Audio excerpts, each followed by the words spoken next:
welcome to the Redvee TV Instant Fan Reaction, supported by A-Star Recruitment for the 2022 season, as we reflect on Saints' 34-18 defeat here this afternoon against Wakefield Trinity. Kevin, congratulations, we've won the League Leaders Shield. That shiny piece of metal is returning from France. Brilliant. And that's all that matters, isn't it? All that matters. A very, very young side Saints put out today. Probably only 3 out of our best 17 actually made the squad. Tommy Migginson, LMS and Joey Lussick, and even Tommy didn't play on the wing. But the vast majority of our first team squad were able to be rested. No suspensions for them, no injuries unless they get splinters, sat on the sidelines. Job done. We didn't want to risk players 2 and 4, did we? No, and there's no point. We said it in the instant fan reaction after Wigan. There's no point risking players playing a couple of games. I mean, we have got lads backing up from the academy. This is what that double header's caused. The fact that you don't want to risk your first team players, so you've got lads playing Saturday and Monday. And that's, again, the clubs have chosen to do the double headers, but the thought process behind it is I don't think the clubs have chosen. I think the Super League's forced it upon us, and we've chairman voted for it, and we've made our feelings known. Yeah, well, we have. We're not happy with it. As fans, we're not happy with it. Listen, as Kev's just said, it's income, isn't it? But we're not happy with it because you've got lads backing up there, and really we shouldn't be seeing that round the business end of the season. Where you've got lads coming in and. Are they ready for the first team? Some of them aren't, and that's no disrespect to them. It's a fact. Some of them aren't, and some of them have kind of put their hand up and said, listen, we can do a job for you if you need it. I think it was very reminiscent of the game at Salford away at the end of last season, where we rested all of our first team there. We put the young lads out, and we learnt lessons from that. We learnt from that game who is ready to go into the first team squad this season, John Bennison being the one who stood out and came through. But a couple of really good performances there from the young lads.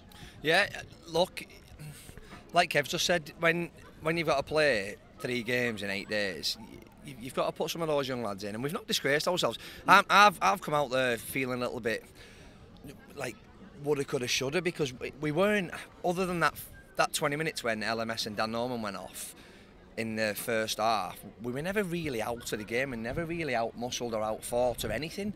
We had a bit of quality in the second half. I thought Rio, when he came on, was brilliant. Added loads of value to us.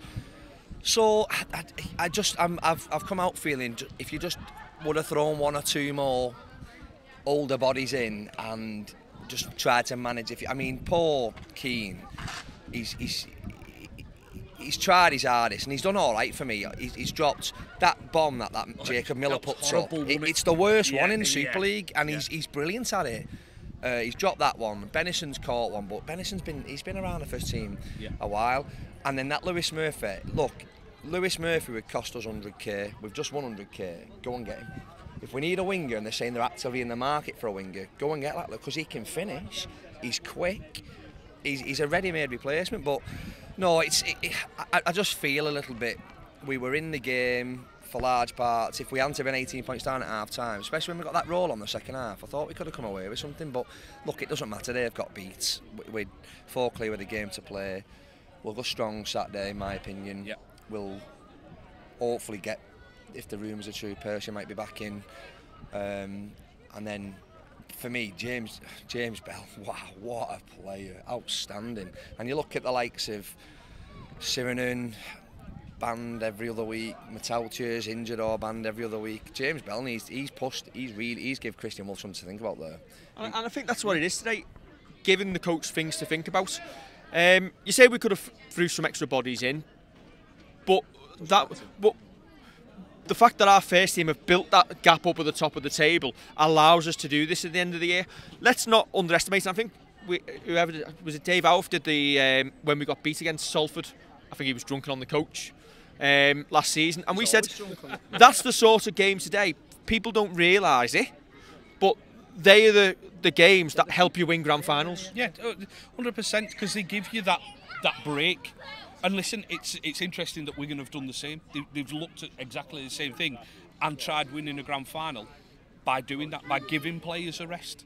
And Kev's right. Like you've got the likes of Rio Corkill, who when he came on, He's brilliant. He looks. He's one of them who's kind of stepped up, and you think, and he could do a job for us if we needed him, even in the playoffs. He's got the size. Yeah, he looks like he's got it. And speed. And as you say, like you mentioned a couple of names there with the high bombs. I'm not having a go at any of the lads at all. Though they've gone in, they've done a good job. There was a little bit of white line fever, and they were with our older heads. We're older head Jake Wingfield, but Jake Wingfield's dropped the ball just in front of us. Yeah, exactly. But he is one of our experienced players. LMS has almost tried too hard, hasn't he? Exactly. He's almost tried too hard. Which and Catherine said, look, they're going to go in there at half time, and all the younger lads can go, oh, I've made a mistake, but LMS can hold his hand up. Do you know what really touched me?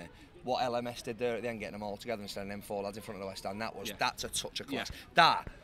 That's when you talk about a club that's got values, a club that's got decorum. That was sensational. Amor played that role when we had the kids out against Cass, and Louis. You get the impression he'll play another year. He's going to be here next year, and he'll play that role next year as the elder statesman of the squad. And you need that. And listen, there's a couple of those lads who might not get another chance in the first team, and they've lived the dream today playing in a Saints jersey, and it's probably rewarded all the hard work over the years that they've gone on the pitch. A couple of other good performances, obviously Danny Moss, fed Ben Davis in for a couple of tries. Ellis Archer, you were impressed with? Yeah, I was just impressed with him just getting on the ball and putting attacking kicks in. They look like Saints attacking kicks. He's a stand-off and he's a running player. You can see that with him. I thought he was great as well. A player that we mentioned after the Castleford game, George Delaney. He looks fearless. He came on, won us a penalty straight away, gets back up. Then Did you see his first carry? Yeah. How's he not going to offer an HIA? Exactly. That was like whiplash. Yeah. That's full on whiplash. I'd be putting a claim in whoever tackled him. That's full on whiplash. £1,500, isn't it? But Mossy just said to me when we come out, Steve, Dan's dad, said he's like that every week. Yeah. He has no regard for his own body because his job is to run that ball in for this club. So, and that's heart and guts. Yeah, it is. And for such a young lad, who again, he's one who played on Saturday. For such a young lad to come in and do that and turn around and go, listen, you say that other people might not get a chance. He's seen it as, I've got 2 chances in the first team this season. Let me show what I can do. And yeah, as you say, take his chance. And he's done that. He's shown that. Again, listen, there's a lot of players ahead of him. But he's the future. And that's what you want to see. Listen, you don't win grand finals and you don't stay consistently at the top of the table by not blooding your young players. Yeah. You've got to give the lads the chance. The result for me today was irrelevant. I've seen people having this in our Twitter feed today. If anybody wants to have a look at it, wow. But Wigan have done exactly the same as us. They've put their kids out, and listen, Wigan will have found 2 or 3 of their young lads who will be ready for the first team squad next season from that. And that's why these 2 clubs are probably going to be the teams who are battling the grand final out. Fingers crossed. Saturday, obviously we'll do the preview show when the squads come out. You'd assume you give most of the first team a run out in that one. For me, I want to see us hard in attacking that game, but I want us to be cautious defensively and not risk any silly suspensions. It's one of those games though. I don't think when you play rugby league, you're either in or you're out. I don't think you can tackle without wanting to get a ban or tackle without wanting to get an injury. I'll be honest. You focus on going lower? Yeah. Like the James Bell school of tackling. First half, I thought Tommy was a little bit. He didn't seem as committed for me as he normally is. Now, obviously, he's playing in the centre. Yeah. He's got a young lad outside of him. But there's just one. I mean, the kick was Tommy never does that. Jump on the ball. He's kicked it. It's come out free. They've scored. But I don't think rugby league's that kind of game. You're either in or you're out. If you get injured, you get injured. You've got a week off to turn it around. If it's an HIA, you're going to be fine. If it's a ban, well, we'll have to I think it's just being a bit more cautious with your tackling technique. Yeah, absolutely, I agree. And when you talk about James Bell School of Tackling and the James Obi School of Tackling, those lads will all be in. We need to go full strength. We need to make an occasion, because we're going to lift the League Leaders Shield, make it an occasion. They're filling out the East stand. That's a go on. Never ever support Wigan then. They're filling out the East stand with junior rugby teams. Brook, Tato, pilched a lot. Excellent. So it's going to be full. It needs to be a carnival atmosphere. Is the bodies that you wouldn't risk on Saturday? Now, No. I was actually going to say this. I was just going to jump in before you asked that question, and I didn't know you were going to ask it. No, I've seen people turn around and say, "Oh, I'd play a weakened team on Saturday as well." You can't. Kev says it. You've got to go in, because otherwise, if they don't play, the last game will have been. There's only one body I would definitely leave out, whether he's fit or not, and that would be Will Hopewati. Because I think he's someone who could literally just come in for that semi-final, just wrap him in cotton wool, get him in for the semi. If in the semi-final, whoever we're playing, once the game's won, you get him off the pitch again. I think Big Al's carrying 2 knocks as well. I think he's got a knock on his knee and a knock on his elbow. So if he's not nice one, Kev. Just reveal all the. If he's not right, I wouldn't risk it. But we're talking about players who are injured here. Yeah. But everybody else, you play him. You don't play a weakened team, because otherwise, then you go in like 2-3 weeks without a game. Throw Dan Norman. Dan Norman was outstanding today. Well, exactly. What's he done wrong? Nothing. He's carted it in dead hard, which is his job. He's tackled well in the middle. And you turn around and go, "You're another big and daft like Alex." No offence to Alex, but you're another big and daft. That's what we want you to do. You need to do that role, because that's what he wants his career to be. He wants his career to be here, winning trophies. Well, you know what? You need to be the next Alex Walmsley. Yeah. You need to do that. And he's got every potential. He has got every potential to do it. But this is it with people who turn around and say, "Oh, I'd pick half a team on Saturday." No, I don't see that at all. You can't legislate for injuries. You can't legislate for suspensions. Otherwise, you try and leave everybody out until you get to last 2 weeks. There was only one of 2 ways you were going to do it. If anything, it would have been a hybrid team today and a hybrid team on Saturday, and that would have been for me if Wakefield and Toulouse were still in the battles for relegation. Yeah.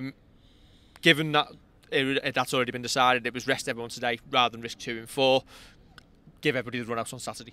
Yeah, and Saints are normally absolutely spot on at announcing the team at 12 o'clock. They have it as a time tweet, and this is probably just me being overly pedantic, but Saints only released the team 3 or 4 minutes after 12 o'clock, and Wigan released their team bang on 12. I'm wondering if he had 2 options and he saw the team Wigan have sent to Hull. Well, 2 tweets. He's seen the team Wigan have sent to Hull, trusted that Hull are going to turn Wigan over, and he's gone the way he's gone. Look, he's won us 2 grand finals in a row. We've got the league leaders this year. We had the Challenge Cup last year. You've got to trust him. Yeah, of course, yeah. He's our gaffer. Yeah. You've got to trust what he does. You've got to trust the squad. You've got to trust that he's going to get us to that semi-final and to that grand final. He's definitely going to get us to a semi-final. Well, we're guaranteed, aren't we? But we're going to get to that grand final.